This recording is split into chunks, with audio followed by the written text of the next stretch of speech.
Hey, this is Dr. Fraser Horn with Sports Vision Pros. I'm here with John Nolan. Yes. Hello. So we're here at the Kilkenny Castle. Tell me a little bit about Kilkenny Castle. Anything you know? I know it's very pretty. I know it's a castle. Good. I don't know a lot about Kilkenny Castle. Okay, honestly. but then what do you know about? I know I always take guests here. Okay. And you're a guest. And There you go. There you go. No, but you you know some stuff about carotenoids. Yes. Tell me about carotenoids. What are they? So carotenoids are what I study, and they're pigments. They're plant-based pigments found in nature.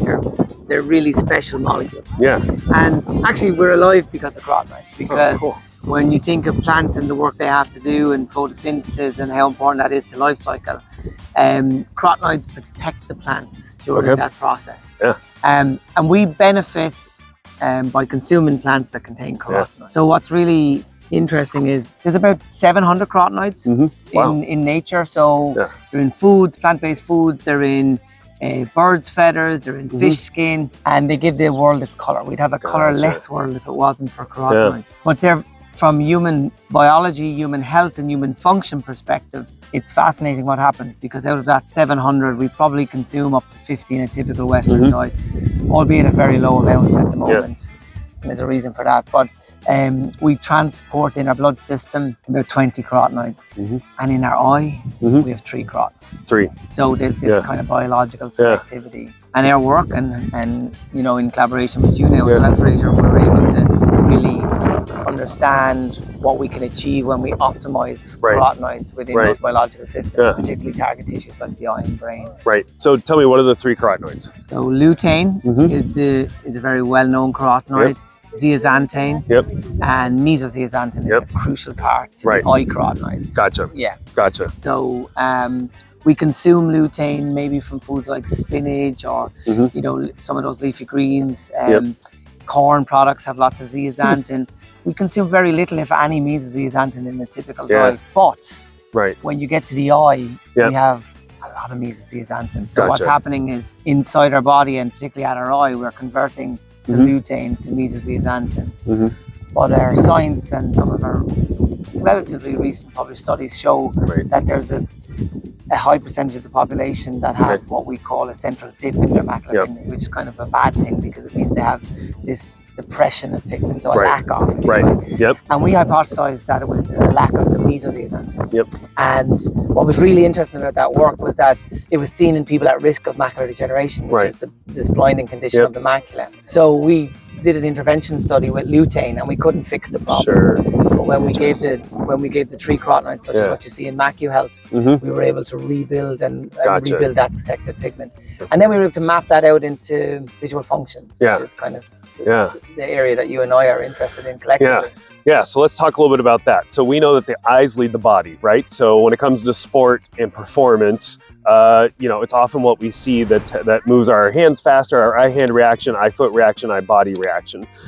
So can you tell us anything about, you know, do these carotenoids help or have a role in eye-hand reaction? Oh, absolutely. Okay. So I know the answer, but I think, well, my view is the first piece is, so let's speak visually firstly. And I think understanding visual functions, and particularly the effect of enrichment of carotenoids on contrast sensitivity, right? So when we enrich these pigments, we've been able to measure significant improvements in contrast sensitivity. And we know when we map that back to even work from Osley and Sloan, how an individual feels about their vision is highly correlated with their contrast sensitivity ability. It's huge. Scale it the other way, you get sick. Let's just say we've retinal diseases like macular degeneration. The first visual function parameter to drop is contrast.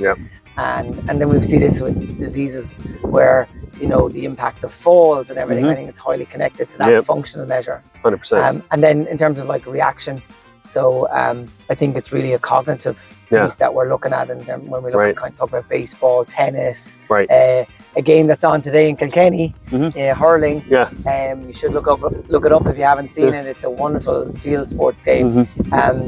You know, so I think it's the combination of all of these parts that will have an impact. A reaction time.